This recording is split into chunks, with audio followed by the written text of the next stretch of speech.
प्रभु यीशु मसीह के बारे में ऐसा लिखा कि प्रभु यीशु मसीह मरे, दफन हुए, तीसरे दिन मुर्दों में से जी उठे और 40 दिन तक जमीन पर घूमते रहे। और 40 दिनों में 10 दिन और ऐड करके इसको 50 डेज बनाया जाता है, जिसको कहते हैं पेंटेकोस्ट। और ऐसे ही 50 साल भी गिने जाते हैं। परमेश्वर ने कही थी ये वाली बात कि 7 सबत के बाद 49 वर्ष होंगे और उसमें एक और ऐड करके 50 वर्ष बना देना, 50 साल। अब 50 साल में किसी भी गुलाम को, किसी भी व्यक्ति का जो बंधुआ है, उसको स्वतंत्र करके जाने देना। ये था पेंटेकोस्त, एक पर्व था जो कटनी का पर्व था। और उसी दिन पे पवित्र आत्मा वहां पर उतरा। 40 दिन तो प्रभु यीशु मसीह चेलों के साथ साथ घूमते रहे पृथ्वी पर। 10 दिन केवल और चेलों को वहां पे बैठ के प्रार्थना करनी पड़ी और पवित्र आत्मा वहां पर उतर आया पेंटेकोस्त के दिन। पवित्र आत्मा, जैसे लोग कहते हैं पेंटेकोस्टल। और वहां पे लिखा कि फिर बहुत सारी बातें वहां पर हुई और आज भी पवित्र आत्मा की बहुत सारी बातें हो रही हैं। हम उसी के बारे में विचार करेंगे, पवित्र आत्मा के बारे में, जैसे कि आज का हमारा थीम है the day of Pentecost. Pentecost का दिन, द स्पिरिट ऑफ ट्रूथ, सत्य का आत्मा।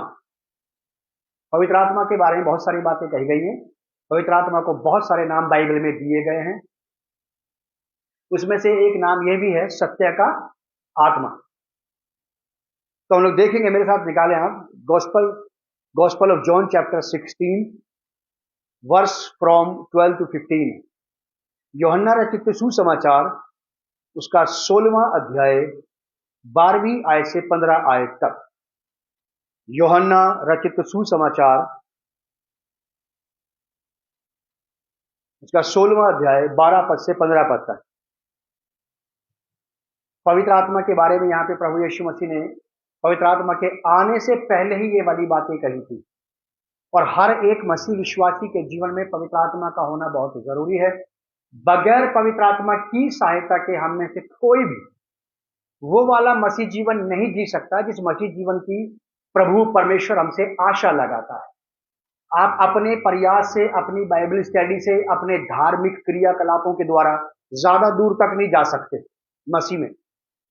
मसीह में ज्यादा दूर तक नहीं जा सकते। उसके बाद जाने का फिर चाल बिगड़ जाएगी। थोड़े दिन तक तो कोई व्यक्ति अपनी चाल को अपने बलबूते पे संभाल सकता है, लेकिन ज्यादा दिन तक वो अपनी चाल ढाल को अपने बलबूते पे नहीं संभाल सकता। अगर एक लंबी यात्रा करनी है प्रभु के लिए, प्रभु को पसंद आने वाली, तो फिर हम में से हर एक व्यक्ति को पवित्र आत्मा की जरूरत है। और ये आवश्यकता किसे महसूस हुई? लोगों को नहीं, ये प्रभु यीशु मसीह को महसूस हुई कमी कि इन्हें पवित्र आत्मा की जरूरत पड़ेगी, क्योंकि उसके बगैर चलना इनका बड़ा मुश्किल है। क्योंकि यीशु मसीह ने अपने साथ रहते रहते सबकी चाल को देख लिया था। 12 चेलों की चाल को प्रभु यीशु मसीह ने अपने साथ रहते रहते देख लिया था। और प्रभु यीशु मसीह इस बात को जानते थे कि इन्हें सचमुच पवित्र आत्मा की बहुत सख्त जरूरत पड़ेगी।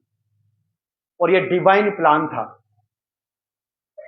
लोगों में से, हम में से किसी ने नहीं कहा कि हमें पवित्र आत्मा दे देना या पवित्र आत्मा को भेज देना।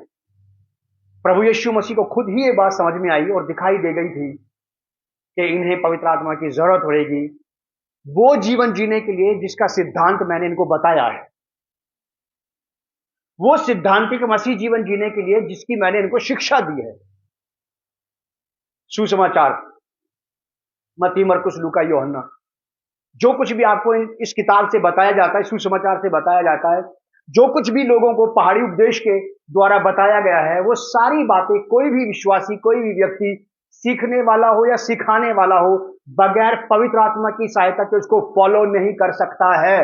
और जो फॉलो नहीं कर रहे हैं, ये सच है कि उनके जीवन में पवित्र आत्मा काम नहीं कर रहा है। जो कर रहे हैं, ये सच है कि वो लोग पवित्र आत्मा की सहायता से और उसके सामर्थ्य से चल रहे हैं। मंदिर हूं मैं तेरा, मालिक तू है मेरा, तू मुझ में रहे और मुझे चला। पवित्र आत्मा एक बहुत ही बहुमूल्य उपहार है परमेश्वर का।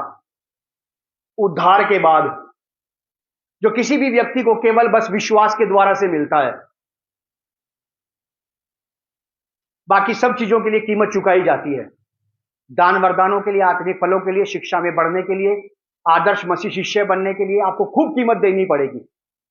उपवास में, प्रार्थना में, घुटनों पे बाइबल पढ़ के, प्रार्थना करके, सभा ज्यादा से ज्यादा अटेंड करके।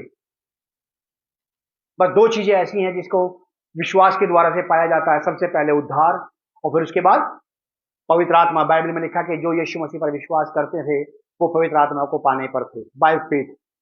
पवित्र आत्मा के लिए भी कोई कीमत नहीं दी और उद्धार के लिए भी कोई कीमत नहीं दी। और यही स्वर्ग की सबसे बहुमूल्य, बहुत बेजोड़ चीजें हैं दोनों। इसका कोई जोड़ नहीं है, न स्वर्ग में और न पृथ्वी पर। तो पवित्र आत्मा का आदर करें आप। इस वक्त पवित्र आत्मा ही यहां पर है, इस पृथ्वी पर, आपके साथ, आपके घरों में, आपके जीवनों में, आपके शरीर प्राण आत्मा में। यीशु मसीह यहां पर नहीं है, वो पिता के साथ दाहिने हाथ विराजमान है स्वर्ग में। पिता और पुत्र दोनों स्वर्ग में हैं, पवित्र आत्मा यहां पर है। और जब प्रभु यीशु मसीह इस पृथ्वी पर थे तो पवित्र आत्मा यहां पर नहीं था, वो पिता और पवित्र आत्मा दोनों स्वर्ग में थे। जब यीशु मसीह यहां से गए तो पवित्र आत्मा को उन्होंने भेजा। जब पवित्र आत्मा नहीं था तो चेलों की सहायता यीशु मसीह ने की। जब यीशु मसीह नहीं रहे तो पवित्र आत्मा। अब पवित्र आत्मा की आप में से, हम में से हर एक मसीह विश्वासी को वर्ल्ड वाइड लेवल पर, विश्वव्यापी स्तर पर सारे मसीहों को पवित्र आत्मा की बहुत सख्त जरूरत है। अगर कोई बदलना चाहता है, सुधरना चाहता है, रूपांतरित होना चाहता है, परिवर्तित होना चाहता है, बढ़ना चाहता है, उसे पवित्र आत्मा को पुकारना चाहिए। बस आपको कहना चाहिए, पवित्र आत्मा मेरी सहायता करो, आप, मैं बदलना चाहता हूं, मुझे नया बनाओ आप, मैं वचन का पालन करना चाहती हूं, वचन का पालन करना चाहता हूं, वचन की अधीनता को स्वीकार करना चाहता हूं, मैं मसीह यीशु का सच्चा आराधक बनना चाहता हूं। गाने की प्रैक्टिस करके आप सच्चे आराधक नहीं बन सकते। परमेश्वर अपने लिए ऐसे आराधकों को चुनता जो आत्मा, और आपको आत्मा से भरा रहना पड़ेगा। केवल आत्मा ही जानता है कि प्रभु की आवश्यकता इस वक्त क्या है, प्रभु को क्या चाहिए। आप में से कितने लोग जानते होंगे अपने बारे में कि इस वक्त एट अ टाइम परमेश्वर आपसे क्या चाहता है? कुछ नहीं पता। और तब तक पता नहीं लगेगा जब तक आप और मैं पवित्र आत्मा की सहायता ना लें कि पवित्र आत्मा आप मुझे बताइए कि प्रभु के मन में मेरे लिए क्या चल रहा है इस वक्त। और आप उससे यह भी कह सकते हैं कि शैतान के और इंसान के जो मेरे आसपास रहते हैं उनके मन में मेरे लिए क्या चल रहा है, ये भी बताओ आप मुझे।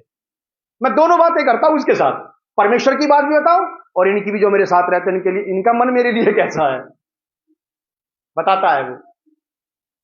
आप भी पूछ सकते हो, आपको सहायता लेनी पड़ेगी। आप किसी ऑफिस में जाते हैं, मैं कभी कभी किसी ऑफिस में जाता हूं तो वहां पे एक प्लेट लगी रहती है, मे आई हेल्प यू। अलग से एक डेस्क रहता है, अलग से एक टेबल चेयर रहती है, वहां पे या तो कोई लड़की या कोई लड़का, कोई स्त्री या पुरुष, कोई ना कोई एक बैठा रहता है। वहां पे लिखी रहती है एक तख्ती, क्या मैं आपकी सहायता कर सकता हूं? तो मुझे वहां जाकर उनसे पूछना पड़ता कि मैं यहां इस काम से आया हूं, मुझे ये फॉर्म भरना, किस तरह से भरना, क्या करना मुझे। तो मुझे बैठा करके भी सारी बात समझाते हैं। ऐसे ही पवित्र आत्मा है जो आपको कह रहा है, मे आई हेल्प यू। कलीसिया कह रही, नो वी नो नीड, हमें जरूरत नहीं है, हम इंटेलिजेंट हैं। और फिर वो इंटेलिजेंसी उनके फैसलों में, उनके जीवन जीने के तरीकों में नजर आ जाती है कि उनके जीवन की जीने की हालत लचर है। पवित्र आत्मा यहां पर नहीं है। पवित्र आत्मा हमें दिया गया है हमारी सहायता के लिए। कितने लोग उसका उपयोग करते होंगे? पवित्र आत्मा को हर्ट नहीं होता, उसे हर्ट होता तब जब आप उसका उपयोग नहीं करते।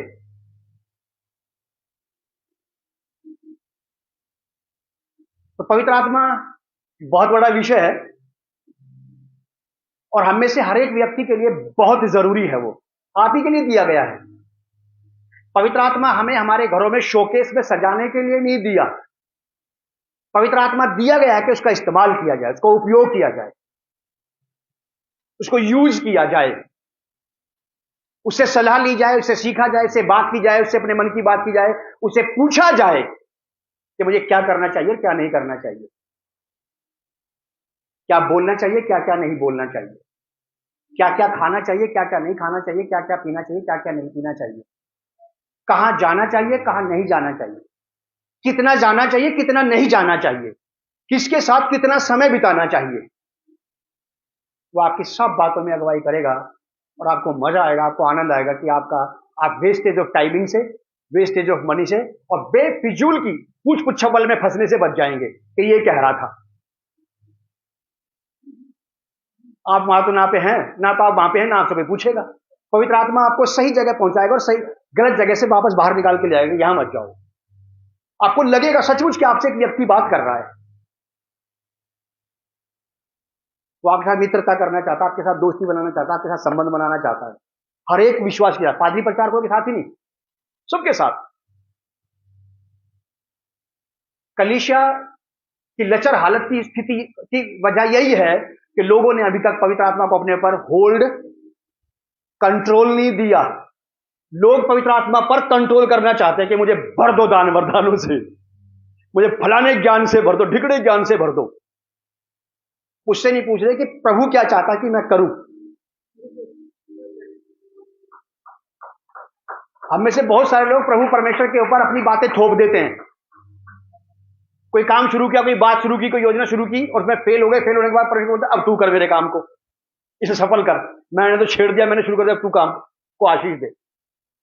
शुरुआत में ही उसको इन्वॉल्व कर लेना चाहिए पवित्र आत्मा के द्वारा। पवित्र आत्मा जी मैं ये करना चाहता हूं, मुझे क्या करना चाहिए। बहुत बहुत आप जीवन में भटकने से, बहकने से, गलत फैसले लेने से बच जाओगे अगर पवित्र आत्मा का सही से इस्तेमाल हुआ तो। यूहन्ना रचित सुसमाचार 16 अध्याय 12 पद से 15 तक मैं पढ़ रहा हूं, आप लोग सुनिए। मुझे तुमसे और भी बहुत सी बातें कहनी है, परंतु अभी तुम उन्हें सह नहीं सकते हो। यीशु मसीह कह रहे हैं वाली बात, मैं तुम्हें कुछ बोलूंगा, तुम्हारी समझ में नहीं आएगी बात, इसलिए तुम्हें पवित्र आत्मा की जरूरत है कि वो तुम्हें समझा सकता है। हम में से बहुत सारे लोगों को बाइबल की बात समझ में नहीं आती, या तो वो किसी से पूछते हैं या फिर वो प्रार्थना करके बोलते हैं पवित्र आत्मा अब आप मुझे समझाओ। मैंने पढ़ तो लिया इसको, इसका ऊपरी भाग तो, ऊपरी हिस्सा तो मुझे समझ में आ गया, इसके अंदर क्या है ये मेरे पल्ले नहीं पड़ रही बात। फिर पवित्र आत्मा आपकी या तो अगुवाई करेगा किसी व्यक्ति से बात करने के लिए ताकि आपको सही चीज आपके सामने आए। सोशल विजडम नहीं, सोशल विजडम समझते हैं आप, सामान्य ज्ञान। सामाजिक बुद्धि से कुछ लोग लोगों की अगुवाई कर देते हैं, सामाजिक बुद्धि से, और सामाजिक बुद्धि काम करती है थोड़ी देर के लिए और आगे जाकर के फिर फेल हो जाती है। और स्पिरिचुअल विजडम वो जहां से आपको शुरू करेगी आपको मंजिल पे पहुंचा के ही मानेगी। ये आत्मिक बुद्धि जो परमेश्वर की तरफ से आती है, इसको कहते हैं अगम्य। तो यहां पे लिखा ऐसा कि अभी तुम उन्हें नहीं समझ सकते। प्रभु यीशु मसीह को आवश्यकता महसूस हो गई थी कि ये मेरी बात को समझ नहीं पा रहे, समझ नहीं पा रहे, इसीलिए इनके लिए पवित्र आत्मा भेजना पड़ेगा जो इन्हें सारी बातें खोल करके समझाएगा। फिर लिखा है कि परंतु जब वह अर्थात सत्य का आत्मा आएगा तो तुम्हें सब सत्य का मार्ग बताएगा, क्योंकि वह अपनी ओर से कुछ ना कहेगा, परंतु जो कुछ सुनेगा वही कहेगा और आने वाली बातें तुम्हें बताएगा। वह मेरी महिमा करेगा, क्योंकि वह मेरी बातों में से लेकर तुम्हें बताएगा। जो कुछ पिता का है वह सब मेरा है, इसीलिए मैंने कहा कि वह मेरी बातों में से लेकर तुम्हें बताएगा। पवित्र आत्मा के पास बहुत बड़ी जिम्मेदारी है, बहुत सारा बर्डन, बहुत सारा बोझ प्रभु ने पवित्र आत्मा को दिया है, बहुत बड़ी जिम्मेदारी पवित्र आत्मा को दी है कलीसिया के लिए, कलीसिया के लिए दी है। यहां पे बहुत सारी बातें, लेकिन हम एक बात के ऊपर विचार करेंगे बस। 16 अध्याय उसकी 13वीं आयत के ऊपर विचार करेंगे। परंतु जब वह अर्थात सत्य का आत्मा आएगा तो तुम्हें सब सत्य का मार्ग बताएगा। केवल इस बात के ऊपर विचार करेंगे, हम सत्य के मार्ग की बात करेंगे। सत्य का मार्ग, परमेश्वर का मार्ग। परमेश्वर सत्य है, प्रभु यीशु मसीह सत्य है, परमेश्वर का वचन सत्य है, परमेश्वर की योजनाएं सत्य हैं, परमेश्वर के विचार सत्य हैं, परमेश्वर स्वयं सत्य है। आपको और मुझे सत्य परमेश्वर को जानने की आवश्यकता है। सचमुच में रियल गॉड को परमेश्वर जानता है कि परमेश्वर चाहता है कि उसके लोग उसको वास्तविकता में जाने, उसके नामों से नहीं कि यहोवा के इतने नाम हैं। बड़ा इंटेलिजेंट आदमी है, सारे नाम याद है। प्रभु यीशु मसीह को बाइबल में इतने नाम दिए गए, वेरी गुड, बहुत अच्छी बात है। पवित्र आत्मा को इतने नाम दिए गए, बहुत अच्छी बात है। तो इंटेलिजेंसी आपकी और ओबीडियंसी,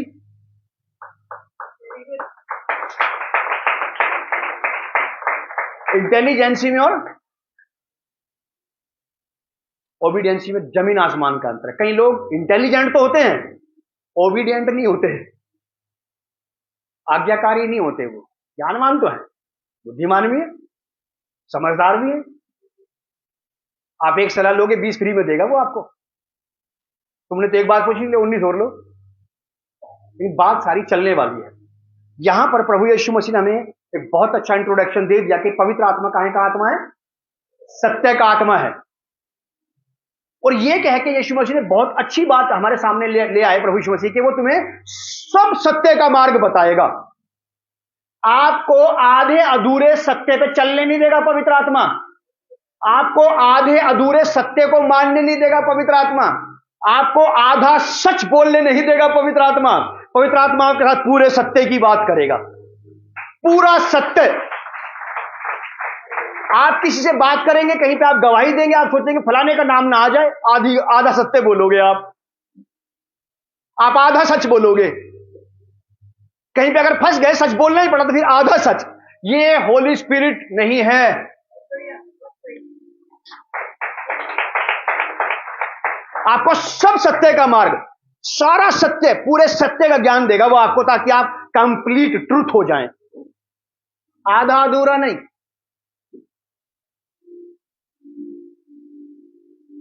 आधा सच,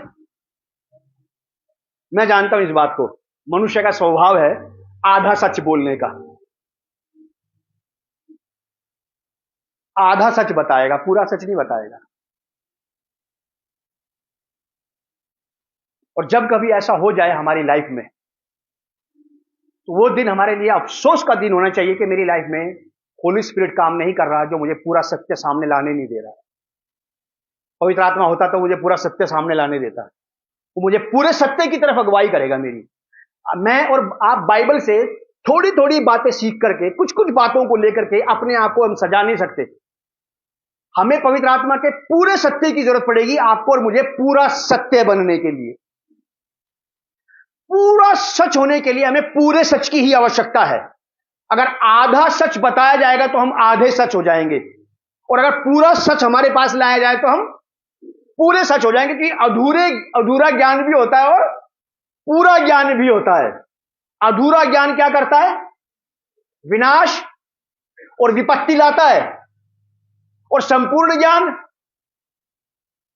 वो सफलता लाता है, सुरक्षा लाता है, सभ्यता लाता है। बहुत सारी चीजें आपके मेरे जीवन में ऐसी ले आएगा जिनकी हमें सचमुच में जीने के लिए बहुत सख्त जरूरत है। पवित्र आत्मा सत्य का आत्मा है।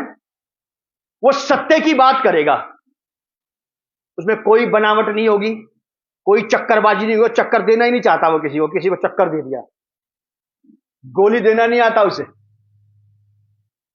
पूरी बात करेगा, सही बात करेगा, सत्य की बात करेगा। उसकी पूरी बातों में आपको असत्य, झूठ, बनावट कहीं नहीं मिलेगी आपको। पवित्र आत्मा के साथ, पवित्र आत्मा के साथ बढ़ने में, जब हम पवित्र आत्मा के साथ बढ़ते हैं तो वो आपको और मुझे पूरा सच जानने के लिए उकसाएगा। वो हमें पूरा सत्य बोलने के लिए उत्साहित करेगा। वो हमें पूरे सत्य में चलने के लिए, ये नहीं कि मैं आपके सामने तो बढ़िया चाल चल रहा हूं और घर में पत्नी बच्चों के ऊपर मैंने भयंकर अत्याचार कर रखा है। ऐसा नहीं होने देगा वो। अगर ऐसा हुआ तो एक दिन पवित्र आत्मा को उस चीज के ऊपर से पर्दा हटाना ही पड़ेगा।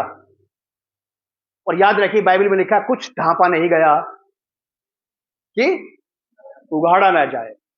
एक दिन हम सब एक्सपोज किए जाएंगे, परमेश्वर के सामने भी और पृथ्वी पर भी। यहां भी परमेश्वर हमें एक्सपोज कर देगा, क्योंकि वो चाहता है कि सत्य सामने आए।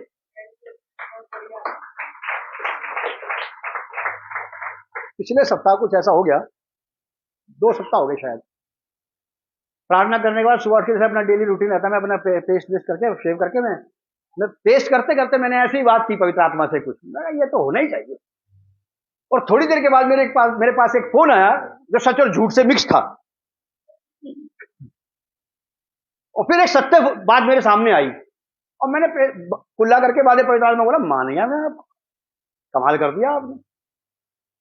मैं चाहता हूं मेरी लाइफ में, मैं चाहता हूं कि सत्य सामने आना ही चाहिए, किसी के पाप उजागर नहीं होने चाहिए, ये मैं कभी नहीं चाहता और यहोवा भी नहीं चाहता, क्योंकि बाइबल में लिखा है कि वो अधर्म, अपराध, पाप और गुनाह का ढांपने वाला परमेश्वर। शैतान का काम है पापों को लोगों के उजागर करना, सामने लेकर के आना, ताकि वो निराश हो जाएं, ताकि वो हताश हो जाएं, वो उदास हो जाएं। जब परमेश्वर को किसी के पाप के ऊपर बात करनी हो तो परमेश्वर डायरेक्ट उससे नाप कर लेता है बात, और जब लोग काबू नहीं आते फिर परमेश्वर किसी को पकड़ना पड़ता है, जरा के इसको बता भाई, सब जानता हूं तेरे बारे में, तब आदमी सीधा होता है कि तो मैं ये बात चाहता हूं कि सत्य प्रकट होना चाहिए। मैंने प्रार्थना करना शुरू की, प्रभु मैं चाहता हूं कि झूठ के अंदर सत्य की दहशत होनी चाहिए, झूठ को घबराना चाहिए सच से, झूठ का सत्य को देख करके खून सूख जाना चाहिए। झूठ को जब सत्य को देख ले तो उसकी कपकपाहट बढ़ जाना चाहिए, और प्रभु ऐसा होना ही चाहिए कि झूठ को सत्य के सामने से भाग जाना चाहिए। प्रकट करो आप इस बात को, मैं चाहता हूं, दिल से चाहता हूं, मैं कभी अपने भी और किसी के भी पाप नहीं चाहता कि प्रकट किए जाएं, लेकिन मैं झूठ और सच को जरूर चाहता हूं कि दोनों सामने आने चाहिए। झूठ के साथ आप और मैं कितना ही कुछ भी इसके अंदर कुछ भी बना ले, कुछ भी जोड़ दे उसके अंदर, उसका कुछ नहीं बिगड़ता, वो पहले से ही खराब है। हां, अगर सच में जरा सा जमा किया गया और निकाला गया तो फिर सच नहीं रहता, वो अब वो बिगड़ गया है। झूठ में कितना ही मिला दो, कितना इसमें से निकाल दो, उसका कुछ नहीं बिगड़ता, वो झूठ तो झूठ ही रहेगा। लेकिन सच में अगर कुछ जमा किया जाए या वहां से निकाला जाए, ये दोनों ही बातें सत्य को खराब कर देंगी, फिर वो सच नहीं रह जाएगा। हम अपने घरों में, मोस्टली हमारे घरों में फ्रिज है सबके, यहां पे सब्जी या कोई भी चीज बच जाए तो हम उसको फ्रिज में रख देते हैं कि अंदर आराम से सड़ जाएगी। क्यों रखते हैं? अंदर सेफ रहेगी। और अगर मान लो बाहर रखे ही कोई दाल या सब्जी में उफान आ गया, वो सड़ गई, उबल गई, उसके बाद भी हम उसको बचाने के लिए फ्रिज में रख सकते हैं। करते हैं ऐसा? नहीं। क्यों नहीं करते? कि अब ये खराब हो चुकी है, इसे बचाने से कोई फायदा नहीं।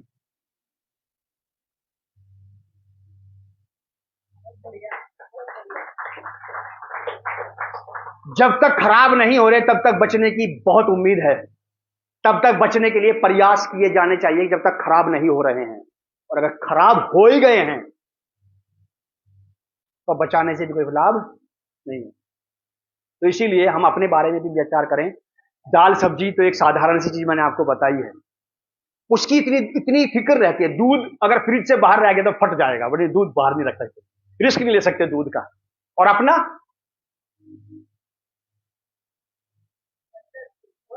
अपने बारे में इतनी लापरवाही क्यों? जबकि परमेश्वर दूध का इस्तेमाल नहीं करेगा कभी भी आपके, वो आप ही का इस्तेमाल करना चाहता है। सत्य का आत्मा आपको और मुझे सब सत्य की बात बताएगा। अब डिपेंड यह करता है कि आप और मैं अपनी लाइफ में कितना सत्य जानना चाहते हैं। जितना ज्यादा सत्य आप और मैं जानते जाएंगे, उतने ज्यादा हम परमेश्वर की तरफ ज्यादा बढ़ते चले जाएंगे। जितना ज्यादा हमें सत्य की जानकारी कम होगी, उतना ही ज्यादा हमारे और परमेश्वर के बीच में डिस्टेंस बढ़ता जाएगा। परमेश्वर के और हमारे बीच में दूरी बढ़ती चली जाएगी। जैसे जैसे आपको और मुझे पता लगता जाएगा कि मेरा परमेश्वर सत्य परमेश्वर है, वो धोखा नहीं देता, वो ठगता नहीं है, वो झूठ नहीं बोलता, वो मुझे किसी प्रकार से कहीं गुमराह नहीं करता है, उतना ज्यादा हमारी संगति उसके साथ बढ़ती चली जाती है। अगर आपको पता लग जाए कोई व्यक्ति जो आपके संपर्क में है, ये आदमी सही नहीं है, धोखेबाज आदमी, आप कितना दिन उसके साथ रहेंगे? उसकी संगति जल्दी छोड़ देते हैं आप। जब आपको पता है कि परमेश्वर पूरा सत्य है और आपको सत्य की बातें बताएगा, पूरे सत्य तक लेकर के जाएगा, उसके साथ संगति कम क्यों?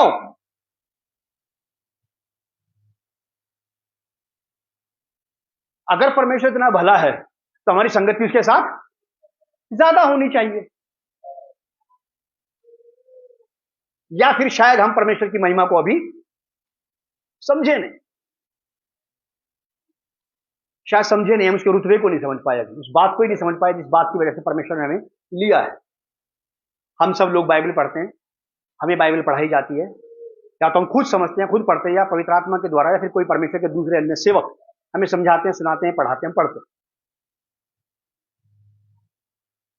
वजह क्या है इसकी? इसकी वजह यह है कि सब कुछ मिलाकर के कलीसिया की, मसीह लोगों की आत्मिक उन्नति होनी चाहिए, और वो परमेश्वर के मन मुताबिक बढ़े, परमेश्वर के मन मुताबिक, परमेश्वर के हृदय के अनुसार। जैसे परमेश्वर चाहता है हमें बढ़ना चाहिए, वैसे ही बढ़ना चाहिए। फिर हमारी जिंदगी में हमारे फैसले लेने के, फिर हमारी जिंदगी में रिश्ते चुनाव करने के, दोस्ती चुनाव करने के मायने बदल जाएंगे, बदल जाएगी, फिर सब कुछ चीज बदल जाएगी।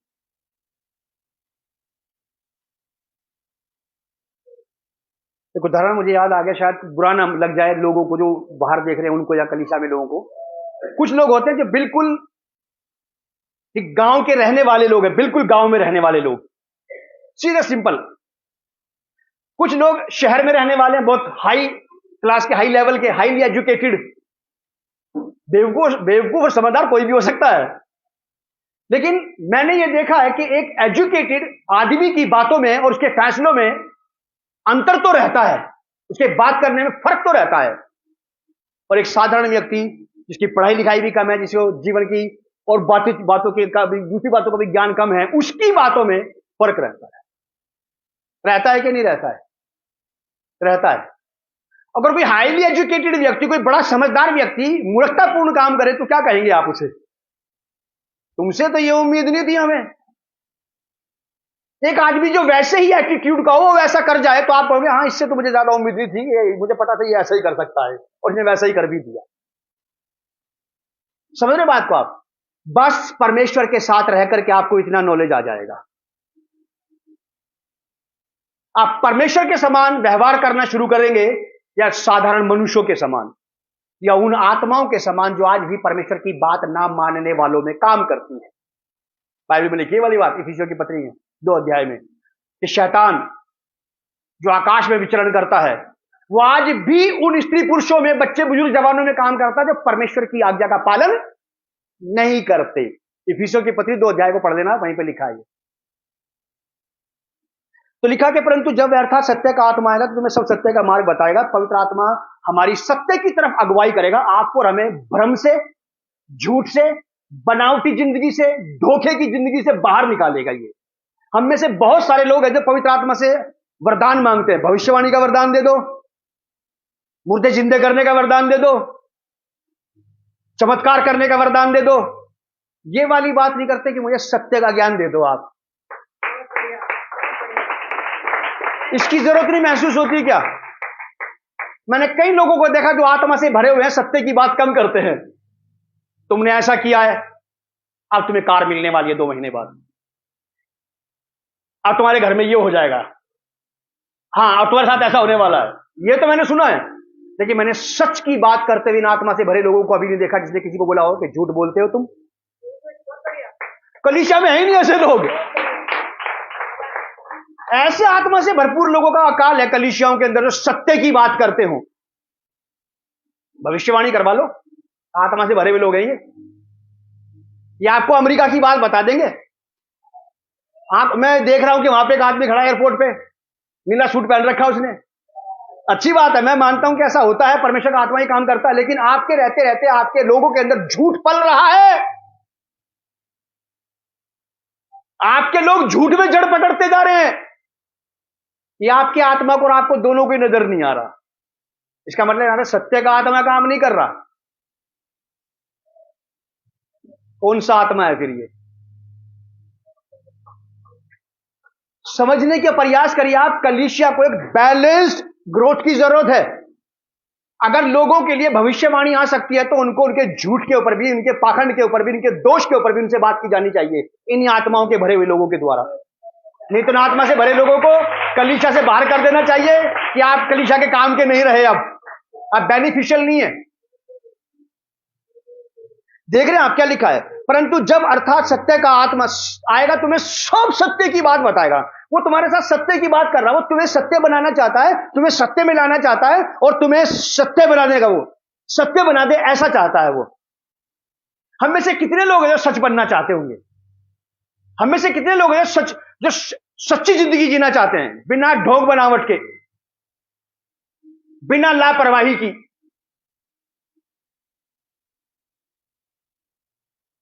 बहुत बड़ा अकाल है। मैं इस बात के ऊपर जब विचार कर रहा था, पवित्र आत्मा मेरे मन में यही बात डाल रहा था कि कलीसिया में आज कई प्रकार की बात करने वाले लोग हैं, लेकिन सत्य की बात करने वाले लोग नहीं है यहां। और सच है ये बात, और ये बहुत बड़ा फॉल्ट है, बहुत बड़ा नुस्ख है कलीसिया के अंदर। अगर सत्य नहीं पाया जा रहा तो फिर ये कलीसिया क्राइस्ट की तो नहीं हो सकती, क्योंकि वो तो सत्य है। और अगर यहां पे ये वाला आत्मा काम नहीं कर रहा तो फिर ये आत्मा भी प्रभु यीशु मसीह का नहीं हो सकता, क्योंकि लिखा है कि वो तो सत्य का आत्मा है। और तुम्हें किसकी बात बताएगा? सत्य की बात बताएगा। बाकी सब बातें कर रहा है वो हमारे साथ, सब बातें कर रहा है वो हमारे साथ। स्वर्ग की बात कर रहा है, नरक की बात कर रहा है, पृथ्वी की बात कर रहा है, लूसीफर की बात कर रहा है, यहोवा की बात कर रहा है, देश और दुनिया की बात कर रहा है, सत्य की बात नहीं कर रहा वो हमसे। क्या सत्य की तरफ से इसने भी आंखें बंद कर ली हैं क्या?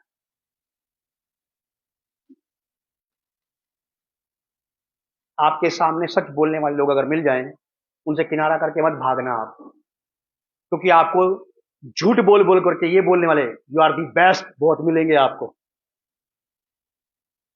झूठ बोल करके आपको ये कहने वाले अरे क्या बात है भाई साहब आप, ये आपको सैकड़ों मिल जाएंगे। आपको ये कहने वाले बहुत कम मिलेंगे जो आपको सामने बोले कि आप गलत कर रहे हो साहब, ये वाली बात ये ठीक नहीं कर रहे आप। इनको नहीं छोड़ना चाहिए। लल्लो पत्तों की बात करने वालों को छोड़ दो, स्ट्रेट सीधी बात करने वालों के साथ पक्के रिश्ते बना के रखो आप। ऐसा लिखा है नीति वचन की किताब में, राजा सुलेमान कहता है कि गुप्त प्रेम से खुली डांट ज्यादा अच्छी है। लिखा है कि लड़के पर छड़ी चला, इससे वो मरेगा नहीं, बल्कि तू उसके प्राण को कहां से बचाएगा? नरक से, अधोलोक से बचा लेगा। अगर आपकी लाइफ में कोई एक भी व्यक्ति ऐसा है, आप 100 झूठों को छोड़ दो साहब, इसे ले लो यार, ये नहीं जाना चाहिए मेरे हाथ से। 100 झूठों की कीमत पे एक आदमी सच बोलने वाला ज्यादा जरूरी है। कोई तो हो जो हमें बार बार आईना दिखाता रहे, जो बार बार हमें समझाता रहे कि गलत मत करो, सत्य की बात करो, सत्य पे चलो। यहां लिखा है ये वाली बात, मत्ती रचित सुसमाचार उसका 18 अध्याय 15 पद, gospel of Matthew chapter 18 verse 15, मत्ती 18:15। यदि तेरा भाई तेरे विरुद्ध अपराध करे तो जाओ और अकेले में बातचीत करके उसे समझा, यदि वो तेरी सुने तो तूने अपने भाई को पा लिया। ये सच है, ये बिल्कुल सच है। अगर मेरी किसी से बिगड़ गई है, मैंने गलत किया, मैंने गड़बड़ कर दी, मेरी वजह से मेरा भाई के साथ दोस्ती बिगड़ गई, अब मुझ में इतनी हिम्मत नहीं आ रही कि मैं सत्य को लेकर के वहां जाऊं कि मैं माफी मांगता हूं, सचमुच में भाई तू ठीक था, मैं गलत था। ये वाला सत्य नहीं है हमें। फूल के बैठे हैं, झूठे हैं फिर भी फूले बैठे हैं। देख रहे हैं आदमी क्या कह रहा है? प्रभु यीशु मसीह क्या कह रहे हैं कि यदि तेरे विरोध में, तेरे और तेरे भाई के बीच में कोई विरोध हो, और तुझे, देखो एक बात है, सीधी बात यह कि पता तो है, दोनों में से किसी एक को पता कि गलती किसकी है, और अगर सत्य उसके अंदर पाया गया, सचमुच ये परमेश्वर वाला सत्य का आत्मा, ये जाकर के सीधा स्ट्रेट बात करेगा, भैया मैं गलत था, आप, मैं अपनी बात को छोड़ देता हूं, आपकी बात को ले लेते हैं, चलो आपस में एक हो जाते हैं। सत्य ये काम करेगा। और झूठ ने तो दोनों भाइयों को अलग कर ही दिया। पहला तीमुथियुस 5 अध्याय 20 पद, 1 तीमुथियुस चैप्टर 5 वर्स 20। पाप करने वाले को सबके सामने समझा दे। पौलुस कह रहे हैं ये वाली बात, तीमुथियुस को समझाना। तीमुथियुस भी कलीसिया का संचालक था। पौलुस क्या कह रहा है तीमुथियुस को कि पाप करने वालों को सबके सामने समझा दे, ताकि और लोग भी डरें कि यहां सच बोलने वाले भी पाए जाते हैं और झूठ को सच से झूठ को सच से करना ही चाहिए था। मेरी तो ये प्रार्थना है कि प्रभु झूठ और सत्य दोनों ही सामने आने चाहिए, और आप ऐसा अनुग्रह करो कि झूठ को सत्य के सामने से भागना ही चाहिए, डरना ही चाहिए इसको। कुछ लोग कहते हैं ना भैया डर लगता है उससे फलाने आदमी से, तो समझ जाओ कि वो सही होगा, ये गलत है इसका मतलब। एक डर होता है रिस्पेक्ट का डर, आप आदर कर रहे हैं, वो सही है। और अगर आदर वाली बात नहीं है फिर भी डर सता रहा तो इसका मतलब क्या बात है? प्रकाशित वाक्य 3 अध्याय 19 पद, रेवलेशन चैप्टर 3 वर्स 19। मैं जिन जिन से प्रेम करता हूं उन सबको उलाहना और ताड़ना देता हूं, इसलिए सरगर्म हो और मन फिरा। कह रहा मैं जिससे प्रेम करता हूं मैं उसकी ताड़ना करता हूं, उसको उलाहना देता हूं, उसकी गलत बात के ऊपर उसको सत्य से सामना कराता हूं कि तू गलत बोल रहा था। जिनसे प्रेम करता हूं, क्योंकि मैं नहीं चाहता कि जिनसे मैं प्रेम करता हूं वो नरक में नष्ट हो जाएं, क्योंकि झूठ परमेश्वर की ओर से नहीं है, और ना ही झूठ किसी व्यक्ति को परमेश्वर की तरफ लेकर के जाएगा। बाइबल में लिखा कि शैतान झूठ का चाहने वाला, झूठ का गढ़ने वाला और झूठ का पैदा कर देगा, वही कि वही ऐसा क्रिएट कर देगा आपके सामने, मां बाप गच्चा खा जाएंगे, धोखा खा जाएंगे, हमारा लड़का ही सही बता रहा है। देखो पूरी कहानी बताई इसने बेचारे ने। झूठ कभी भी किसी की सहायता, किसी की अगुवाई परमेश्वर तक नहीं करेगा, क्योंकि वो परमेश्वर के पास से आया नहीं, परमेश्वर का नहीं है। झूठ बोलने वाले और झूठ सुनने वाले, झूठ गढ़ने वाले और झूठ पर चलने वाले, सबकी अगुवाई किधर की तरफ हो रही है? झूठ का सरदार कौन है? शैतान। शैतान की तरफ, उसके राज्य की तरफ बढ़ रहे हैं सारे झूठे, फिर चाहे वो पादरी हो, प्रचारक हो, भविष्यद्वक्ता हो, विश्वासी हो, अगुवे हो या कांग्रेगेशन हो, कोई भी क्यों ना हो, जो झूठ के पीछे जाएगा वो यहोवा की तरफ तो नहीं जा रहा था। हमारा घर नेशनल रोड पर चुक्खू वाला में है, आप हमारा घर ढूंढ रहे क्लेमेंट टाउन सुभाष नगर में, वो फोन करके मुझे कह रहे भाई साहब आप बेकार हो, आप भला नहीं हो, आप ढिकड़े हो, क्या हो गया? हम वहां ढूंढ रहे आपको सुभाष नगर में। मैंने बताया कि नहीं, मेरी पत्नी बच्चों ने बोला हमारा एड्रेस, की नहीं तुम्हें किसने बताया तुम्हें झूठा एड्रेस? शैतान ने। समझ रहे मेरी बात को?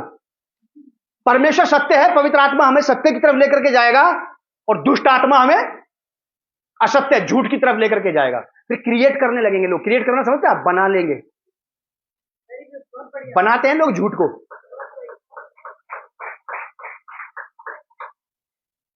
सुनी सुनाई झूठ की बात फैलाना वो ज्यादा गट्स की बात नहीं है, लेकिन झूठ को बनाना ये क्रिएटिव माइंडेड आदमी है, जो क्रिएट करता, बना लेता अपने आप से ही बात को।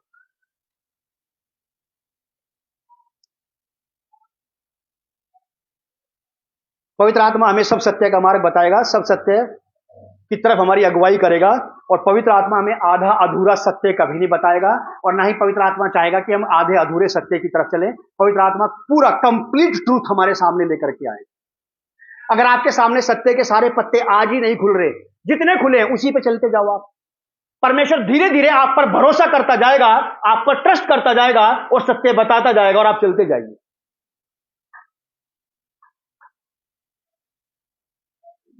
एक विश्वासी की सत्य के साथ संगति होनी चाहिए। झूठों की संगति मत करना। बाइबल बताती है कि बुरे की संगति मत करना, क्योंकि बुरी संगति हम में से सबको पता है। ये फिर भी बच के चलना चाहिए आपको। अगर आपको पता लग जाए किसी के बारे में कि नहीं आदमी झूठ बोलता है, मुझे जब पता लग जाता है तो मैं होशियार हो जाता हूं।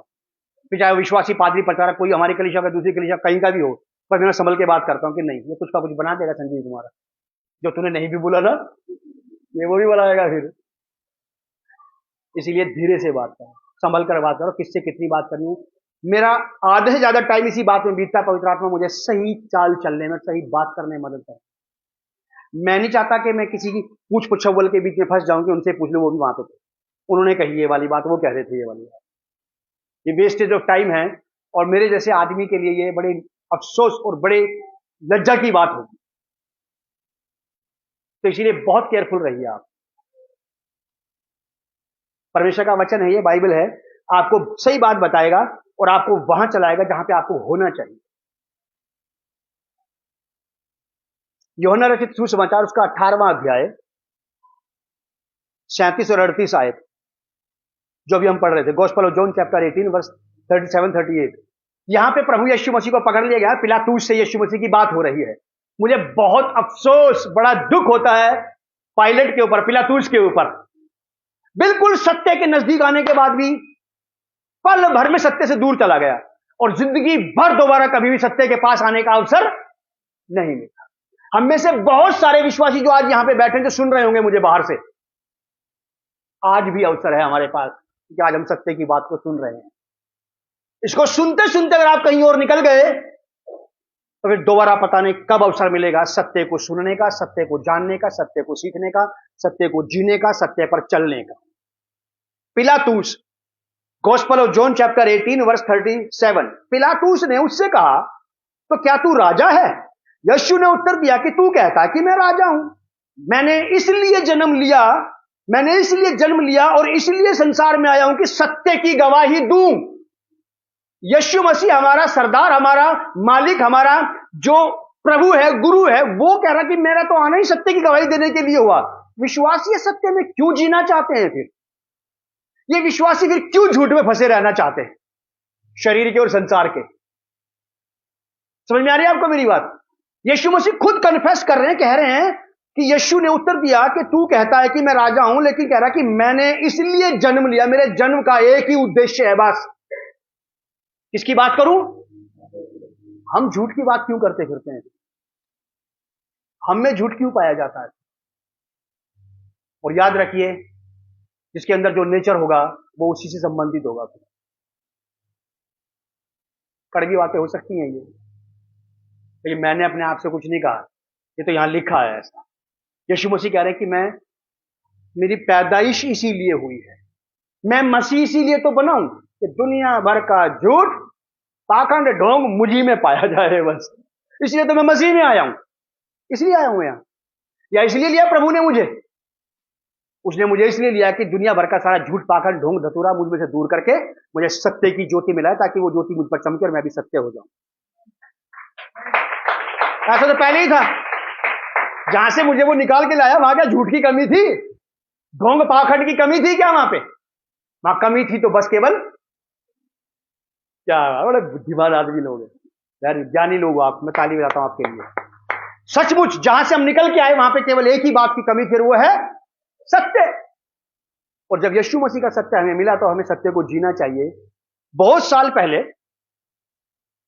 मैं अपने बारे में बता रहा हूं, मैं सत्य को जानना चाहता था बस।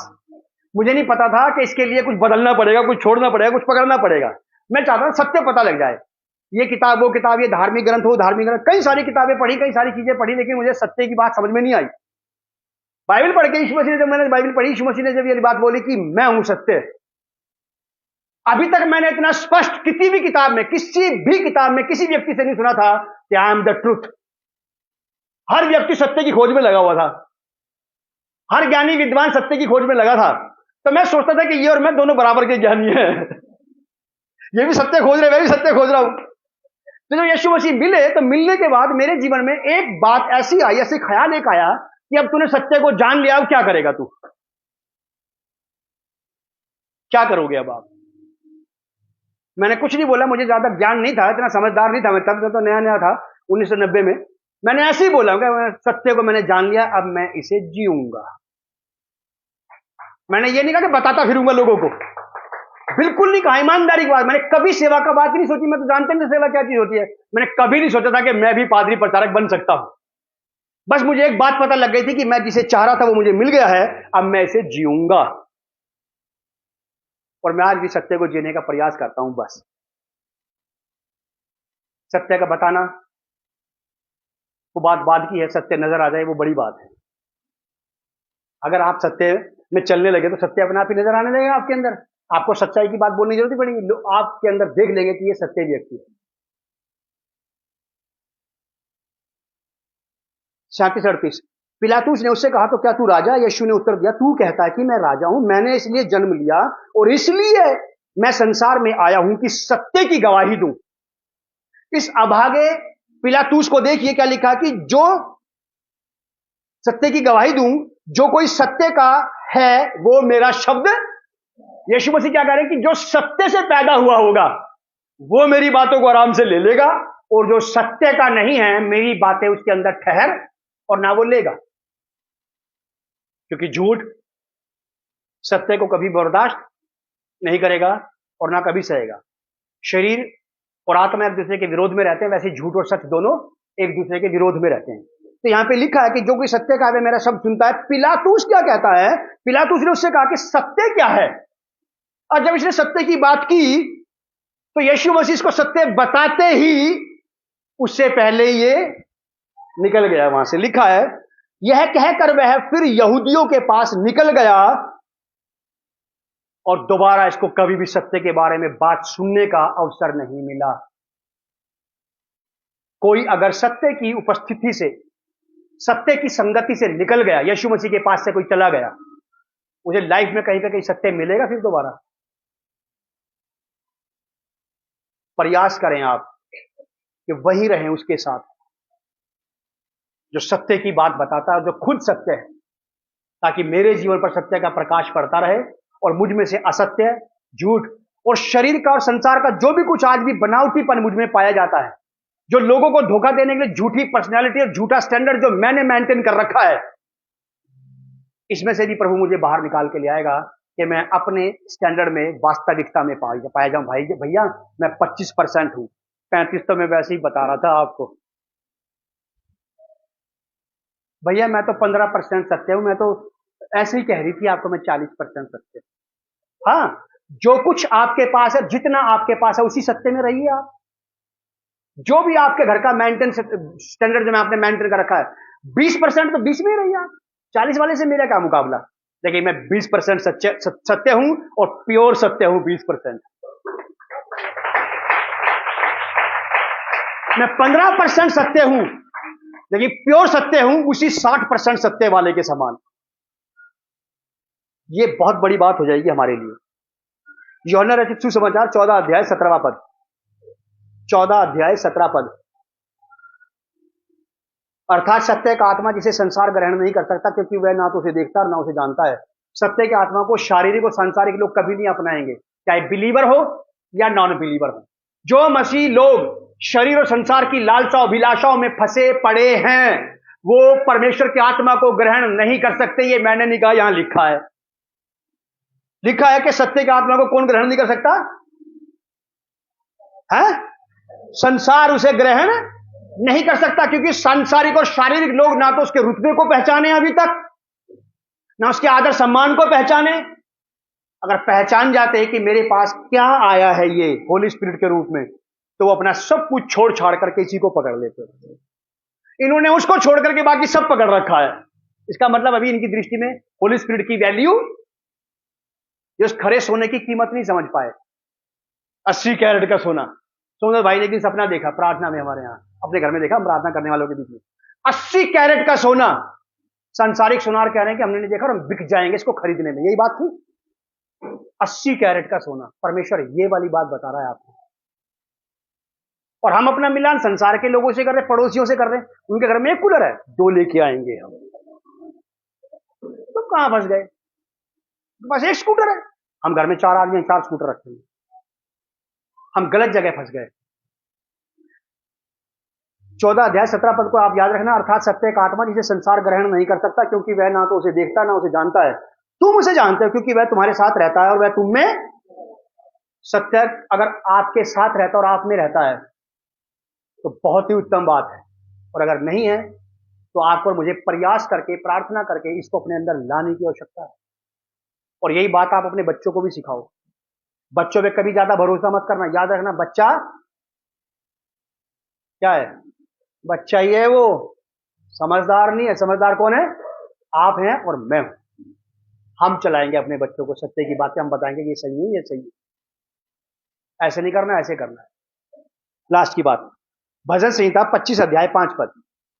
भजन संहिता 25 अध्याय 5 पद। जबूर 25:5। दाऊद राजा कहता है कि मुझे अपने सत्य पर चला।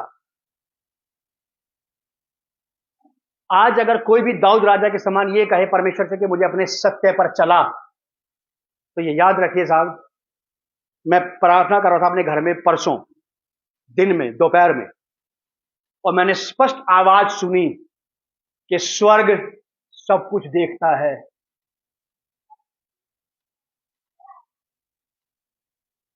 मैं नींद में नहीं था, मैं नशे में नहीं था, क्योंकि मैं नशा नहीं करता हूं।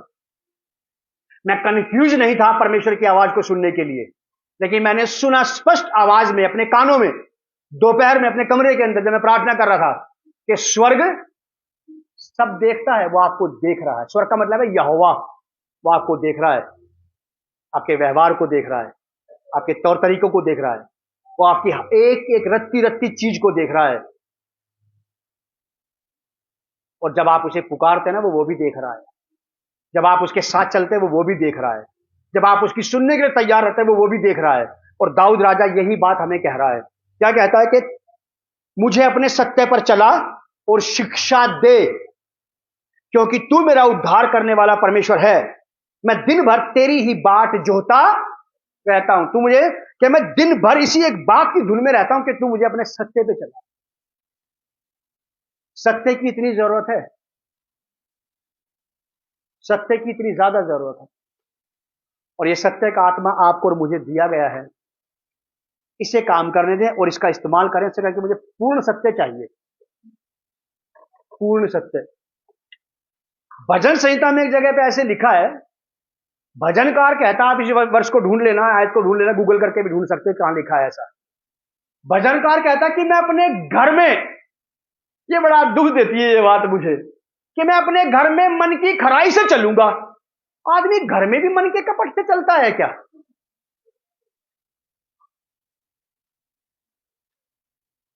सोचना आप इस बात के ऊपर। क्या मन में आदमी अपने घर में भी डबल चाल चलता है क्या? भजनकार कह रहा है कि मुझे, कह रहा कि मैं अपने घर में मन की खराई से चलूंगा। माँ बाप भाई बहन पति पत्नी बच्चे बहुत सारे लोग घर में रहते हैं। किसके मन में किसके लिए क्या चल रहा है कुछ नहीं पता। मैंने नहीं कही ये वाली बात, आप गूगल कर लेना। हम में से कितने लोग होंगे जो इस बात को कहेंगे, प्रभु मुझे तैयार करके मैं कलीसिया में मन की खराई से चलूं। कलीसिया में, अगर मैं अपनी कलीसिया में मन की खराई से नहीं चल रहा हूं, तो फिर इसका मतलब मुझे प्रार्थना करनी पड़ेगी। सत्य का आत्मा हमें दिया गया है और ये हमें सब सत्य की बात बताएगा। इसका झूठ से कोई लेना देना नहीं था, ढोंग से, बनावट से, धोखाधड़ी से इसका कोई लेना देना नहीं। मेरी बड़ी इच्छा है इस बात के लिए, पूरा सत्य मुझ में पाया जाए, पूरा, घर में भी, घर के बाहर भी, अपनों में भी, परायों में भी, किसी में। जिससे कर्जा ले रखा उसका ले नहीं रखा किसी से, ऐसे बोल रहा हूं। जिसे उधारी ले रखी उसके साथ भी सत्य की बात नहीं है भैया। अभी उसे देख के भाग गए, कब तक भागोगे?